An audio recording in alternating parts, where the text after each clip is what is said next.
안녕하세요. 저는 40대 후반 여자입니다. 저는 남자를 고를 때 신중하게 고르는 편이에요. 요즘 젊은 사람들이 썸이라는 걸 많이 한다고 하잖아요.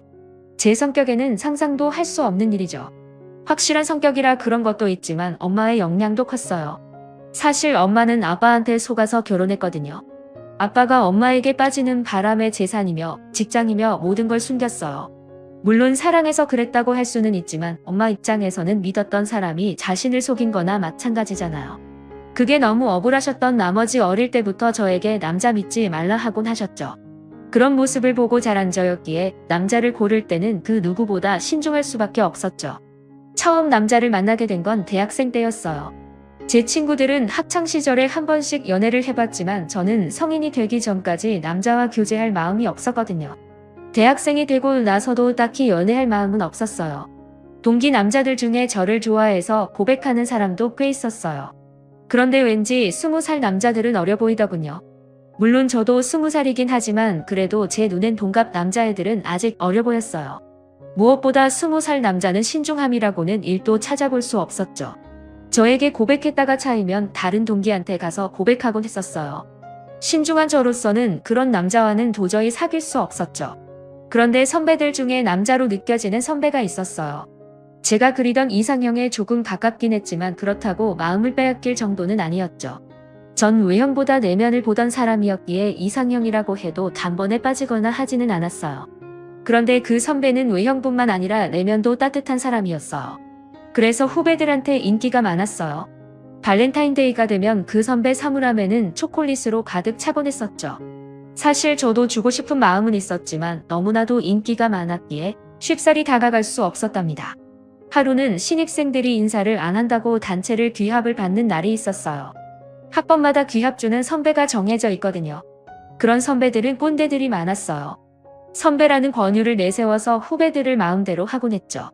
제 대학 시절만 해도 후배들에게 욕설을 퍼붓는다거나 폭행하는 행위는 비리로 유지했어요. 그런 일이 있을 때마다 분노가 끌어올랐지만 신입생은 아무 힘이 없었죠. 한참 귀합을 받고 있는데 선배 한 명이 나타나서는 중재시키더군요. 다름 아닌 제가 좋아하는 선배였어요. 그 선배 이름이 유석 선배였거든요. 유석 선배는 귀합을 주고 있는 선배에게 그만하라며 신입생들을 돌려보내라고 하더군요. 선배들 간에 실랑이가 벌어졌어요. 이러다가 큰일이 나는 게 아닌가 하는 생각이 들었죠. 유석 선배는 일단 저희를 밖으로 나가게 했어요. 그 모습에 귀합을 주던 선배가 유석 선배 멱살을 잡더군요. 순식간에 손을 낚아채더니 귀합 주던 선배를 내려 꽂아버렸어요. 바닥에 쓰러진 선배는 꼼짝을 못하더군요. 유석 선배는 다시 한번 신입생들을 괴롭히면 가만 안 둔다며 이 시간 이후로 귀합을 없앨 거라고 했어요. 그 모습에 저뿐만 아니라 다른 학생들도 모두 반해버리고 말았죠. 심지어 남자애들까지 선배를 멋있어 했어요. 그날 이후 유석 선배의 인기는 하늘을 찔렀어요. 더 이상 범접할 수 없는 사람이 되어버렸죠. 저는 선배가 운영하는 동아리에 들어가게 되었어요. 선배는 타학 동아리를 운영했거든요. 큰 북을 치는 동아리였기에 지금까지는 남자 학생들에게 인기가 많았지만 유석 선배가 동아리장을 맡고 나서부터는 여자 학생들이 더 많아졌죠. 전 선배 때문에 들어간 게 아니라 학창시절부터 사물놀이 활동을 해왔던지라 차출되어 갔었죠. 정원 초과로 들어가기 힘든 상황에 저만 차출되어 가니 많이들 부러워하더군요. 동아리에서도 선배의 인기는 하늘을 찔렀어요. 선배가 북을 치기 때문에 여학생들은 선배의 팔뚝을 구경하기 위해 모여들곤 했죠. 심지어 다른 동아리 학생들도 구경을 오곤 했었어요. 거기다 자장한 성격이었기에 악기 치우는 일을 후배들에게 시키지 않고 같이 하더군요. 다른 선배들은 그런 유석 선배의 행동을 싫어했죠. 그렇게 되면 후배들이 버릇이 없어진다고 하더군요. 그렇지만 유석 선배는 그런 반응을 전혀 신경 쓰지 않았어요. 하루는 동아리 회식이 있던 날이었어요. 모두들 유석 선배 옆에 앉기 위해 혈안이 되어 있었죠. 전 그 경쟁에 끼고 싶지도 않았어요. 물론 선배 옆에 앉고 싶은 마음은 있었지만 대학 입시보다 치열했기 때문에 마음을 접을 수밖에 없었어요. 그런데 선배는 저더러 옆에 오라고 하더군요. 할 이야기가 있다고 했어요. 심장이 미친 듯이 뛰기 시작하더군요. 의도치 않은 상황에 당황했어요. 그 전까지 저와 한마디도 나눈 적도 없고 심지어 친하게 지낸 적도 없었거든요. 그런 저에게 옆에 앉으라고 하니 당연히 당황스럽지 않겠어요? 전 모두의 시세를 받으며 선배 옆에 갔어요. 너 유선이 맞지? 나랑 이름이 비슷해서 쉽게 외워지더라고. 불편하게 있지 말고 편하게 있어. 혼내려고 부른 것도 아닌데 왜 이렇게 긴장을 해? 기합 주는 것 같이 보이잖아. 칭찬하려고 부른 거니까 긴장 풀어도 돼. 지켜보니까 내가 확실히 다른 친구보다 실력이 좋더라고. 어릴 때부터 해서 그런지 기본기가 탄탄한 게 느껴져. 그래서 말인데 동아리 부장 한번 해보는 건 어때? 조금 이르긴 한데 실력이 좋으니까 충분히 잘 해낼 것 같아서. 내가 해주면 든든할 것 같은데. 해줄 거지? 평소 동아리에 애정이 있었기에 받아 할 이유는 없었죠. 무엇보다 선배가 저를 쭉 지켜봐왔다는 말을 혹해버렸어요. 저를 좋게 보고 있다는 말이잖아요. 그렇게 전 부장이 되었어요. 그 이후로 선배와 붙어 다니는 일이 많아졌죠. 자연스럽게 가까워졌어요. 다른 남자가 다가오는 건 부담스러웠지만 선배만큼은 전혀 부담스럽지 않았어요. 지내면 지낼수록 더 좋은 사람이라는 게 느껴졌죠. 무엇보다 반듯한 생활이 마음에 들었어요. 술, 담배도 전혀 하지 않고 수업도 빼먹는 일이 없었죠. 선배에 대한 마음이 더 커져만 갔어요. 그렇지만 소심한 성격이었기에 10살이 좋아한다는 말을 건넬 수 없겠더군요. 그렇게 선배는 졸업을 하게 되었고 전 좋아한다는 말 한마디도 못해본 채 선배를 떠나보내야만 했어요. 세월이 흘러 저도 어느덧 졸업을 하게 되었고 취직을 하게 되었어요. 일만 하다 보니 건강이 조금씩 안 좋아지는 것 같더라고요. 그래서 등산 동호회를 가입했어요. 그런데 이게 웬일인가요? 거기서 유석 선배를 다시 만나고야 말았죠. 신기하게 또다시 동호회에서 만나게 되었더군요. 보통 인연은 아니라고 생각했어요. 선배는 저를 보자마자 많이 이뻐졌다며 반가워하더군요. 선배를 보니 예전의 감정이 슬쩍 돋아나는 기분이었어요. 등산을 하면서 저희는 급격히 가까워졌어요. 타지에서 혼자 생활했던지라 기댈 곳이 필요했는데 때마침 유석 선배가 다시 나타난 거죠. 사회생활을 해서 그런지 예전처럼 소심하게 행동하지 않았어요. 선배는 당돌해진 저의 모습을 보며 좋아하더군요. 저희는 또다시 급격히 가까워지기 시작했고 이번에는 제 마음을 솔직하게 말했어요. 그렇게 저희는 긴 시간을 돌고 돌아 결국 만나게 되었어요. 학교 다닐 때도 그랬지만 여전히 반듯한 사람이더군요. 그런데 조금 이상한 부분이 있었어요. 유독 엄마를 많이 챙기더군요. 데이트하는 도중에는 엄마하고 통화를 하더군요. 처음에는 그 모습이 보기 좋았어요. 엄마와 친하게 지내는 아들의 모습이 보기 좋잖아요. 그런데 제가 생각했던 것보다 너무 자주 연락을 하는 거예요. 결혼까지 생각하고 있었기에 그 모습이 조금 불편하긴 했지만 그렇다고 뭐라 할 수 있는 건 아니잖아요. 결혼하면 괜찮아지겠거니 하고 넘겼어요. 그렇지만 아직까지는 결혼에 대한 확신이 없었어요. 남자친구가 얼마를 버는지도 자세히 몰랐거든요. 저보다는 잘 버는 것 같았지만 왠지 모르게 수입을 숨긴다는 생각이 들었어요. 결혼하기 위해서는 무엇보다 경제적인 부분을 공유하는 것이 중요하잖아요. 하루는 남자친구가 조금 이상하더군요. 좋은 식당을 예약했다며 마치고 저녁을 먹자고 했어요. 누가 봐도 프로포즈를 위해서 예약한 식당 같았어요. 전 속아주는 척을 했죠. 왠지 모르게 내심 기대가 되더군요. 아니나 다를까 제 생각대로 프로포즈를 하더군요. 멋지게 반지를 꺼내면서 결혼을 해달라고 하더군요. 속으로는 기쁘지만 겉으로는 너무 기뻐하진 않았어요. 그런데 아무리 봐도 반지가 너무 비싸다는 느낌이 들었어요. 제가 생각하는 범위의 가격이 아닌 것 같더군요. 물어봐야 할지 말아야 할지 고민을 하다 결국 물어봤어요. 오빠 그런데 이거 반지 비싼 걸로 알고 있는데 얼마야? 너무 무리한 거 아닌가 싶어서. 내 성격 알잖아. 이런 비싼 거 필요 없는데. 괜히 내 생각해서 그런 거면 다른 거라도 상관없어. 걱정하지 마. 내가 이 정도 반지 해줄 능력 없는데 결혼하자고 했겠어? 비싸긴 해도 충분히 내가 감당할 수 있는 금액이니까 부담스러워하지 마. 설마 부담스럽다고 결혼 안 하고 그러는 건 아니지? 결혼을 할 사이인데 얼마나 버는지는 알아야 할 것 같아서 물어봤어요. 오빠 결혼까지 약속한 사이면 대충 얼마 버는지는 다 알잖아. 그런데 난 오빠가 얼마 버는지 모르거든.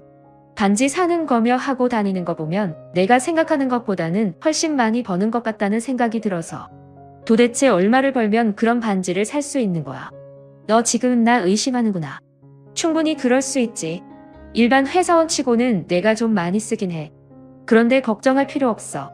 나쁜 짓 한 것도 아니고 내 돈으로 한 거니까. 사실 비트코인으로 크게 벌었거든. 회사 다니며 모은 거랑 엄마가 준 거랑 해서 투자를 했는데 생각보다 수입이 크게 났어. 그러니까 너무 걱정하지 않아도 돼. 뭐, 오빠 원래 그런 거 하는 성격 아니었잖아. 그냥 투자한 건데 그런 성격이 따로 있나. 돈 벌고 싶은 사람은 누구나 그럴 수 있는 거지. 너무 위험하게 생각하지 마. 불법도 아니고 이걸로 돈 버는 사람 많다니까. 그리고 난 안정적이게 하고 있어서 걱정 안 해도 돼. 지금까지 잃은 적 한 번도 없어. 내 친구들 중에서는 딴 사람 아무도 못 봐서 그런 거지. 결혼하고는 안 했으면 좋겠어. 난 개인적으로 그런 건 딱 질색이야. 알겠어. 결혼하면 안 할 테니까 걱정 말고 행복하게 살 고민만 해. 비트코인이 불법은 아니지만 불안하긴 하잖아요. 그리고 결혼하고는 다들 안정적이고 싶잖아요.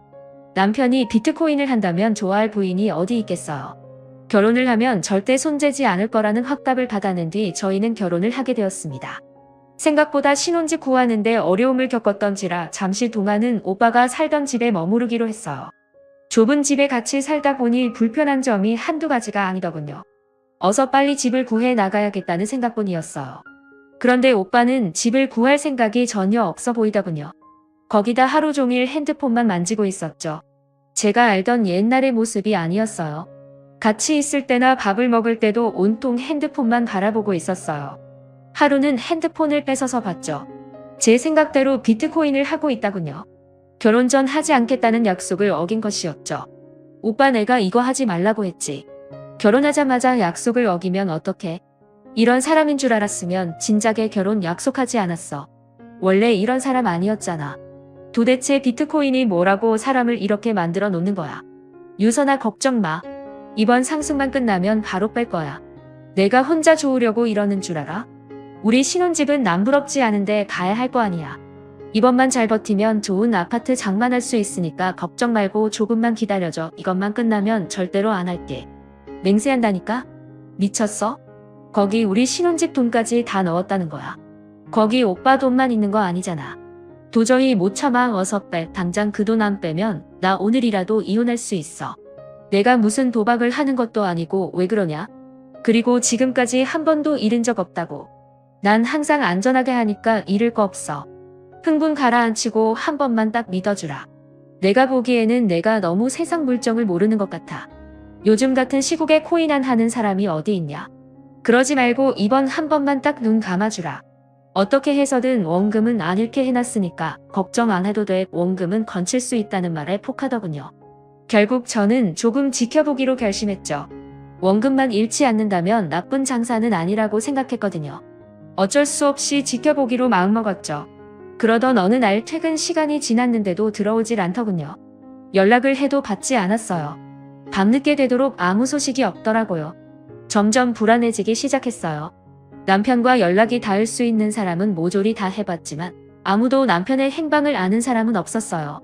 불길한 예감이 들더군요. 머릿속을 스쳐 지나가는 생각이 하나 있더군요. 바로 코인이었죠. 혹시나 코인이 잘못되는 바람에 남편이 나쁜 마음을 먹지 않을까 생각했어요. 경찰에 신고를 해야 할지 말아야 할지 망설여지더군요. 그렇게 아침까지 이러지도 못하고 저러지도 못한 채 발만 동동 굴렀어요. 그때 시어머님께서 전화가 오셨어요. 유석이 지금 우리 집에 와 있어. 너무 걱정하지 말거라. 술이 떡이 돼서 들어와서는 한참을 울더라고. 이놈이 글쎄 신혼집 장만해야 하는 돈을 비트코인으로 다 날렸다지 뭐냐. 도저히 너한테 말할 용기가 없어서 날 찾아와서 도와달라며 한참을 매달리다 이제 겨우 잠들었어. 어쩌겠냐. 이렇게 된 거 받아들일 수밖에. 신혼집은 내가 알아서 장만해 줄 테니 유석이 너무 혼내지 말고 액땜했다고 생각해. 한두 푼도 아니고 그 큰 돈을 액땜했다고 생각하는 게 말이 되는 건가요? 너무나도 큰 배신감에 당장이라도 이혼을 하고 싶은 마음이 생기더군요. 남편은 제가 예전에 알던 성실한 사람이 아니었어요. 코인을 하면서 돈을 아주 쉽게 보더군요. 진지하게 알아보고 결혼하지 말았어요 하는 건데. 그래도 다행히 살아는 있더군요. 사람이 불안해지니까 오만같이 생각을 하게 되더군요. 혹시나 남편이 돈을 잃고 극단적인 선택은 한 게 아닐까라는 생각을 했어요. 다행히 최악의 경험은 면했죠. 조금 있다 남편이 들어오더군요. 제 눈을 마주치지 못했어요. 땅만 보고 있더군요. 마음 같아서는 한 대 후려치고 싶었지만 너무나도 참담한 표정을 하고 있는지라 오히려 연민이 느껴지더군요. 남편은 무릎을 꿇더니 여보 미안해 내가 잘못했어. 진작에 여보 말을 들었어야 하는 건데. 이렇게 될 줄은 정말 몰랐어. 친구놈이 이번에는 꼭 된다고 하길래 앞으로는 절대 이런 일 없을 거야. 목숨 걸고 맹세할게. 한 번만 봐줘 제발. 얼굴이 하얗게 질려서 빛난 남편을 보니 짠한 마음이 생기더군요. 이놈의 정이 뭔지. 어쩌겠어요. 이혼할 수도 없는 노릇이고 거기다 어머님께서 집을 해주신다고 하니 참고 넘어가야 되지 않겠어요. 남편에게서 각서를 받아내고 사건은 일단락되었어요. 그날이 온 남편은 다시 예전처럼 돌아왔어요. 빨래며 청소며 뭐든 자기가 도맡아서 하더군요. 그렇지만 좁아터진 집구석에서 단둘이 지내게 되니 계속 코인으로 날린 돈이 생각나더군요. 그런데 다행히도 시어머님께서 정말 집을 구해주셨어요. 사실 말로만 그러시는 줄 알았는데 정말 집을 구해주셨더군요. 어찌나 감사하던지 몸둘 바를 모르겠더군요. 물론 남편이 날린 돈이라 시댁 쪽에서 책임을 져주는 게 당연하다고 생각해 줄 수 있겠지만 그게 어디 쉬운 일인가요? 능력이 된다고 한들 그러기엔 쉬운 일은 아니라고 생각했어요. 남편만 아니었어도 시어머님께 미안한 마음을 안 느껴도 되는 건데 왠지 모르게 빚을 진 느낌이 들더군요. 그런데 한 가지 걸리는 부분이 있었어요. 진명의가 시어머님 이름으로 되어 있었거든요. 결혼하면 남편과 공동명의로 된 집에서 살기 위해 돈을 악착같이 모았는데 제 이름으로 된 집 하나 장만하지 못했다는 사실이 서글프기만 하더군요. 거기다 한 가지 걸리는 점이 또 있었죠. 시어머님은 시댁과 걸어서 10분 정도 거리의 집을 장만해 주셨어요. 너무나도 불편한 거리였죠. 왠지 일주일에 한두 번씩은 꼭 들려야 할 것 같은 기분이 들더군요. 모든 것이 제 상상과는 다르게 흘러갔어요. 남편이 더욱 원망스러워졌죠. 그러던 어느 날 퇴근 후 제가 먼저 집에 들어오게 되었는데 누군가 집 안에 있더군요. 남편과 방금 통화했을 때만 해도 회사라고 했었거든요. 전 도둑이 든 줄 알았죠. 그런데 현관에 신발을 보니 어머님 신발이지 뭐예요. 어머님 어떻게 들어오셨어요? 어떻게 들어오긴 아들한테 비밀번호 물어보고 들어왔지. 오늘따라 엄마가 해준 갈비찜이 먹고 싶다며 해놓고 가라지 뭐냐. 유석이가 내가 해준 음식이 입맛에 안 맞는가 봐. 그 애가 어릴 때부터 워낙 입맛이 까다로웠거든. 나 말고 다른 사람이 해주는 음식 일체 먹지도 않았다니까. 심지어 애들이 환장하는 피자, 치킨도 마다하고 내가 해주는 음식만 찾는 아이였어. 결혼하면 어쩌려나 걱정했는데 다행히 별말 없어서 마누라 음식이 입맛에 맞는가 보다 생각했는데 그게 아니다구나. 여태껏 참으면서 살았다지 뭐야. 내가 해준 음식이 맛없어서 그런 게 아니고 그의 입맛이 워낙 까다로워서 그런 거니까 너무 신경 쓰지 마라. 그리고 너도 일하는데 제대로 밥할 시간이 어딨냐. 내가 가끔씩 와서 밥 차려주고 갈게. 부담될 생각 없다. 그냥 너희 없을 때 잠시 왔다 갈 거니까 너무 신경 쓰지 말 거라. 대한민국 어떤 며느리가 이런 상황에 신경을 쓰지 않을 수 있겠어요. 순간 남편이 미워지더군요. 전 남편이 들어오자마자 한 소리 했어요. 아니 어떻게 한마디 상의도 없이 이럴 수 있어? 집 청소도 제대로 안 해놨는데 어머님이 빨래까지 다 하셨단 말이야. 도대체 나를 얼마나 못난 며느리로 만들어야지 속이 풀리겠어. 결혼한다면 달라진다는 말이 당신한테는 예외일 줄 알았는데 당신도 똑같은 남자였구나. 가면 갈수록 실망이다. 어떻게 해서든 어머님 못 오게 해. 내 음식이 입맛에 안 맞으면 그냥 시댁으로 가서 밥을 먹고 와. 그럼 될 거 아니야. 이런 거 가지고 트집을 잡고 그러냐? 우리 없을 때 엄마가 잠시 와서 살림 도와주겠다는데 뭐가 불만이야. 그리고 당신도 퇴근하고 밥하는 거 귀찮아 했잖아. 내가 해준다고 하면 맛없다고 안 먹는다고 하고. 잘 된 거 아니야? 엄마 음식이 얼마나 맛있는데. 당신도 우리 엄마 음식 좋아했잖아. 문제될 게 뭐가 있어. 처음이라서 불편한 거지. 몇 번 하다 보면 당신도 편해질걸? 너무 얄밉다군요. 결혼하고 나서부터 계속 얄미운 질문 골라서 하더군요. 자기야 자기 엄마니까 편하겠지만 저는 절대 편해질 수 없었어요. 아무리 잘해주신다고 해도 편해질 수 없는 부분이었죠. 그날 이후 시어머님은 시도 때도 없이 집을 방문하셨어요. 전 언제 시어머님이 오실 줄 모른다는 불안감에 편히 집에 있을 수 없었어요. 하루는 어머님께서 저희 집에서 보낸 김치를 드시고는 이거 사더니 직접 담그신 거니? 액젓을 조금 많이 넣는 스타일이신 것 같네? 유석이는 이런 거 잘 못 먹거든. 너는 어차피 김치도 잘 안 먹는 것 같다구만. 이제부터 사돈한테 김치 보낼 필요 없다고 해라. 이제부터 내가 다 담글 테니 걱정할 거 없다. 너 저번에 내가 해준 김치 맛있다며 담그는 법 좀 알려달라고 하지 않았냐? 이제 집도 가까우니 굳이 알려줄 필요 없이 내가 담가서 가져다 주마. 바깥일 하면 김치 안 담아도 돼. 힘들고 시간 낭비야.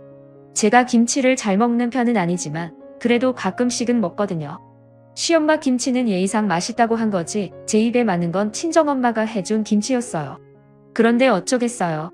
어머님이 저렇게 말씀하시니 안 된다고 할 수도 없는 노릇이잖아요. 김치는 그렇다 치지만 점점 다른 것에도 손을 대기 시작했어요. 하루는 퇴근을 하고 돌아왔는데 가구 구조가 바뀌어 있다군요. 어머님, 이게 무슨 일이에요? 이거 이렇게 놓으면 더 불편한데. 집에서 작업 편하게 하려고 일부러 침대 옆에 책상 놓은 건데 작업하다 자보면 바로 침대로 놓을 수 있게 한 거거든요. 책상은 창문을 바라보고 놓는 게 좋은 거래.